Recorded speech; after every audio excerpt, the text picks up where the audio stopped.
श्री कृष्ण का हर एक सुविचार अनमोल है। उनके कहे विचारों को अगर हम अपनी जिंदगी में उतारेंगे तो हमारे जीवन में कभी भी दुख और अशांति नहीं आएगी। हम हमेशा खुशी से जीवन जी सकेंगे। भगवान श्री कृष्ण के विचार, चाहे वह श्रीमद् भागवत गीता के अनमोल विचार हो या फिर किसी कहानी में सुने हो, आज के जमाने के लिए भी उतना ही अनुरूप और योग्य है। और इन विचारों को सुनना और उन पर अमल करना हमारे लिए और समाज के लिए बहुत ही फायदेमंद है। धरती पर महापापी कंस के अत्याचारों से लोगों को मुक्ति दिलवाने के लिए जन्मे भगवान श्री कृष्ण ने न सिर्फ इस संसार को आपस में प्रेम करना सिखाया, बल्कि कई ऐसे प्रेरणादायक और अनमोल सीख भी दी, जिनको अगर हम सभी अपने जीवन में उतार लें तो निश्चय ही एक सफल और श्रेष्ठ जिंदगी जी सकते हैं। भगवान श्री कृष्ण ने श्रीमद् भागवत गीता के माध्यम से कहा है कि मनुष्य को अगर अपने जीवन में सफलता हासिल करनी है तो फल की इच्छा किए बिना कर्म करना चाहिए। इसके साथ ही भगवान श्री कृष्ण ने अपने विचारों के माध्यम से यह भी कहा है कि जो व्यक्ति भूतकाल को लेकर पश्चाताप करता है उस व्यक्ति का वर्तमान तो खराब हो ही जाता है, इसके साथ ही वह अपने भविष्य के लिए कुछ नहीं कर पाता है। धरती पर पाप का अंत करने के लिए भगवान विष्णु के 8वें अवतार में जन्मे श्री कृष्ण ने महाभारत के युद्ध में अर्जुन के द्वारा पूरे जगत को ज्ञान दिया। भगवान श्री कृष्ण ने अपने सर्वश्रेष्ठ सुविचारों के माध्यम से मनुष्य को बताया कि अपने अशांत मन को व्यक्ति अभ्यास के माध्यम से किस तरह अपने वश में कर सकता है, क्योंकि जो व्यक्ति अपने मन को काबू में नहीं करते उनके लिए वह दुश्मन की तरह काम करता है। इसके अलावा श्री कृष्ण ने उन व्यक्तियों को भी अपने विचारों के माध्यम से सीख दी है जो कि संसार में मौजूद हर चीज को संदेह की नजर से देखते हैं। उनके लिए कृष्ण ने अपने विचारों में कहा है, हमेशा संदेह और शक करने वाले व्यक्ति के लिए खुशी ना तो इस लोक में है और ना कहीं और है। इसलिए मनुष्य को अपने संदेह की प्रवृत्ति छोड़ देना चाहिए। वो महाभारत का युद्ध जो दुनिया का सबसे बड़ा युद्ध माना जाता है, उस वक्त जरा सोचिए कि सबसे ताकतवर सेनाओं से आमने सामने लड़ने के लिए खड़े हर शख्स की मानसिकता क्या होगी। मारना या मरना ही एकमात्र विकल्प था, कोई अन्य विकल्प नहीं था। क्या आपको लगता है कि ऐसी परिस्थितियां और माहौल में ठंडे दिमाग से किसी से बात करना और मार्गदर्शन करना संभव है? ज्ञान की बातें कहना तो दूर, एक शब्द भी बोलना असंभव है। ऐसी परिस्थितियों में बात करने के लिए आपको अत्यधिक साहस, दृढ़ विश्वास, शांत दिमाग और शांत हृदय की आवश्यकता होती है, जो केवल परमेश्वर सर्वोपरि ही ऐसा कर सकते हैं। यह मुख्य बात यह है कि आपको जीवन में सबसे प्रतिकूल परिस्थितियों का सामना करना पड़ेगा। यह आपको विचारहीन, निशब्द और क्रियाहीन बना देगा। आपकी भावनाएं नियंत्रण से बाहर हो जाएगी। चिंता और भय आपके जीवन में शीर्ष पर होगा। ऐसी स्थिति में आप क्या करते हैं? सबसे पहली और महत्वपूर्ण बात यह है कि अपनी भावनाओं को नियंत्रित करने का प्रयास कीजिए और प्रार्थना कीजिए। साहस जुटाइए और अपने आप से बात कीजिए और ये सोचिए कि यह समय भी गुजर जाएगा। अपने गुरु, शिक्षक या मित्र से बात करें जिस पर आपको पूरा भरोसा हो। अर्जुन ने भगवान कृष्ण से मदद मांगी, उसी तरह किसी संकट में मदद मांगने में कभी शर्म या डर महसूस ना करें, लेकिन आपको पता होना चाहिए कि किससे मदद मांगनी है। श्री कृष्ण कहते हैं, मोह एक ऐसी बुराई है जिसकी वजह से व्यक्ति सही गलत का अंतर नहीं समझ पाता है। मोह में फंसा व्यक्ति हमेशा अशांत ही रहता है। महाभारत में धृतराष्ट्र अपने पुत्र दुर्योधन के मोह में फंसे हुए थे। मोह की वजह से वो लगातार दुर्योधन की गलतियां नजरअंदाज करते रहे। इसका नतीजा ये हुआ कि पूरा कौरव वंश से ही खत्म हो गया। जीवन में सुख शांति चाहते हैं तो अत्यधिक मोह से बचना चाहिए। मोह की वजह से ही जीवन में दुख आते हैं। मोह घर परिवार से हो सकता है, सफलता का मोह हो सकता है, सुख सुविधा और मान सम्मान का मोह हो सकता है। जहां मोह रहेगा वहां दुख तो अवश्य आएगा। मोह जब सफल होता है तो दुख मिलता है और जब असफल होता है तब भी दुख ही मिलता है। श्री कृष्ण कहते हैं, जब कोई मोह त्याग देता है तो उसे मेरी कृपा मिल जाती है।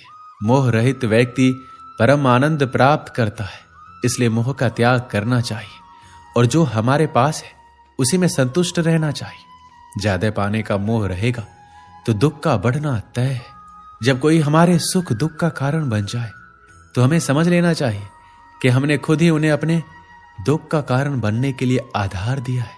कोई भी वस्तु, व्यक्ति या अवसर हमें तब तक दुखी या सुखी नहीं बना पाते जब तक हम उन वस्तुओं को, व्यक्तियों को या अवसरों को प्रभावित करने नहीं देते। यह भी एक सत्य है कि हमें दुख भी उन्हीं से होता है जिसे हम सबसे अधिक प्रेम करते हैं, क्योंकि उनके द्वारा की गई आलोचना या तिरस्कार हम सहन नहीं कर पाते। कभी कभी जरूरत से ज्यादा अपेक्षाएं रखना कहीं ना कहीं हमारे दुखों का कारण बन जाती है। हम दूसरों को देखकर भी दुखी हो उठते हैं। उसके पास इतना कुछ है, हमारे पास क्यों नहीं? इन सब बातों के कारण हम अपने आप को दुखी कर बैठते हैं। जो कुछ हमारे पास है उससे हम संतुष्ट नहीं होते। हम बिना पंख के ही उड़ना चाहते हैं। हमारे दुखों का मूल कारण अज्ञानता, आसक्ति, अभाव है। जो व्यक्ति इन 3 कारणों पर विजय पा लेता है वह कभी दुखी नहीं होता है। भगवान ने जो कुछ दिया है उसी को भगवान का प्रसाद मानकर अगर वो संतुष्ट रहता है तो दुनिया का कोई भी शक्ति उस व्यक्ति को दुखी नहीं कर सकता। हमारे विचार ही तो हमें सुखी और दुखी बनाते हैं। दुखी व्यक्ति हमेशा तनावग्रस्त रहता है। दुखी व्यक्ति न जाने कितनी बीमारियों का शिकार हो जाता है। जिस व्यक्ति के विचार हमेशा उसके अनुकूल है वह कभी दुखी नहीं होता है, लेकिन प्रतिकूल विचारों वाला व्यक्ति हमेशा दुखी रहता है। दुखी व्यक्ति अपने दुखों का कारण किसी व्यक्ति, वस्तु को देता है। व्यक्ति अपने मित्र को भी शत्रु मान बैठता है। अगर कोई व्यक्ति दुख रूपी दलदल से बाहर निकलना चाहता है तो हमेशा ध्यान करना चाहिए। कभी ना बुरा देखे, ना बुरा सोचे, ना बुरा बोले तो वह ही दुख रूपी सागर से बाहर निकल सकता है। कई बार हमारा अधिक बोलना भी हमारे दुखों का कारण बन जाता है। हम बिना सोचे समझे किसी को कुछ भी कह देते हैं जिससे कि हमें बाद में पछताना पड़ता है और हम दुखी हो उठते। इसलिए अगर हम सुखी रहना चाहते हैं तो हम अच्छा सोचें, अपने विचारों पर नियंत्रण रखें, कभी गुस्सा ना करें, तभी आप एक सुखी जीवन जी सकते हैं। श्री कृष्ण कहते हैं कि हर इंसान को अपने जीवन में हमेशा सत्य ही बोलना चाहिए, क्योंकि सच कभी ना कभी एक न एक दिन व्यक्ति के सामने आ ही जाता है। इसलिए हर इंसान को सच का सहारा लेकर हर काम करना चाहिए। आज नहीं तो कल जीत हमेशा सच्चाई की ही होती है। सत्य बोलने से मनुष्य के जीवन में परेशानियां और कलेश दूर होने लगते हैं और इससे भगवान भी प्रसन्न होते हैं। जिस इंसान में झूठ बोलने की और बात बात पर छल कपट करने की आदत हो वह अपना जीवन खुद ही दुखों से भर लेता है। जो मनुष्य हमेशा ही सच का साथ देता है उसका जीवन सुख से भरा होता है। ऐसे मनुष्य के जीवन में परेशानियां और कलेश के लिए कोई जगह नहीं होती। और जो व्यक्ति किसी पर गुस्सा नहीं करता वह किस्मत वाला होता है, क्योंकि क्रोध एक जाल है जिसमें फंसने के बाद मनुष्य को अपने पराए, अच्छे बुरे किसी का ख्याल नहीं रहता। इसलिए जो व्यक्ति हमेशा सत्य बोलता है उसे बात बात पर गुस्सा नहीं आता और अपने गुस्से पर भी नियंत्रण कर लेता है। एक बार की बात है, एक व्यक्ति अपने गुरु के पास आया और बोला, गुरुदेव, दुख से छूटने का कोई उपाय बताइए। शिष्य ने थोड़े शब्दों में बहुत ही बड़ा प्रश्न किया था।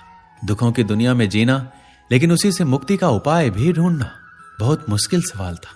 गुरु ने कहा, एक काम करो, जो आदमी सबसे सुखी है उसके पहने हुए जूते लेकर आओ, फिर मैं तुझे दुख से छूटने का उपाय बताऊंगा। शिष्य चला गया। एक घर में जाकर पूछा, भाई तुम तो बहुत सुखी लगते हो, अपने जूते सिर्फ आज के लिए मुझे दे दो। उसने कहा, कमाल करते हो भाई, मेरा पड़ोसी इतना बदमाश है कि क्या कहूं। ऐसी स्थिति में मैं सुखी कैसे रह सकता हूं? मैं तो बहुत दुखी इंसान हूं। वह दूसरे घर गया। दूसरा बोला, अब क्या कहूं भाई, सुख की बात ही मत करो, मैं तो पत्नी की वजह से बहुत परेशान हूं। ऐसी जिंदगी बिताने से अच्छा है कि कहीं जाकर साधु बन जाओ। सुखी आदमी देखना चाहते हो तो किसी और के घर पर जाओ। वह तीसरे के घर गया, चौथे के घर गया। किसी के पत्नी के पास गया तो वह पति को क्रूर बताती, पति के पास गया तो वह पत्नी को दोषी ठहराता, पिता के पास गया तो पुत्र को बदमाश कहता, पुत्र के पास गया तो पिता की वजह से खुद को दुखी बताता। सैकड़ों हजारों घरों के चक्कर लगाया। सुखी आदमी के जूते मिलना तो दूर, खुद के ही जूते घिस गए। शाम को वह गुरु के पास गया और बोला, मैं तो घूमते घूमते परेशान हो गया, ना तो कोई सुखी मिला और ना ही सुखी आदमी के जूते। गुरु ने पूछा, लोग क्यों दुखी हैं? उन्हें किस बात का दुख है? उसने कहा, किसी का पड़ोसी खराब है, कोई पत्नी से परेशान, कोई पति से दुखी तो कोई पुत्र से परेशान। आज हर आदमी दूसरे आदमी के कारण दुख भोग रहा है। गुरु ने बताया, सुख का सूत्र है दूसरों की ओर नहीं बल्कि अपनी ओर देखो, खुद में झांको, खुद की काबिलियत पर गौर करो। प्रतिस्पर्धा करनी है तो खुद से करो, दूसरों से नहीं। जीवन तुम्हारी यात्रा है, दूसरों को देखकर अपने रास्ते मत बदलो। खुद को सुनो, खुद को देखो, यही सुख का सूत्र है। शिष्य बोला, महाराज बात तो आपकी सत्य है, लेकिन यही आप मुझे सुबह भी बता सकते थे, फिर इतनी परिक्रमा क्यों करवाई? गुरु ने कहा, वत्स, सत्य कठिनता से प्राप्त होता है, वह सीधा नहीं पचता। अगर मैं ये बात सुबह बता देता तो ये बात तुम मानने से इनकार कर देते। जब स्वयं अनुभव कर लिया, सबकी परिक्रमा कर ली, सबके चक्कर लगा लिए, तो बात समझ में आ गई। अब ये बात तुम जीवन में कभी नहीं भूलोगे। दोस्तों, इस वीडियो में बस इतना ही। मिलते हैं अगली वीडियो में। अपना ख्याल रखिएगा। जय श्री कृष्ण।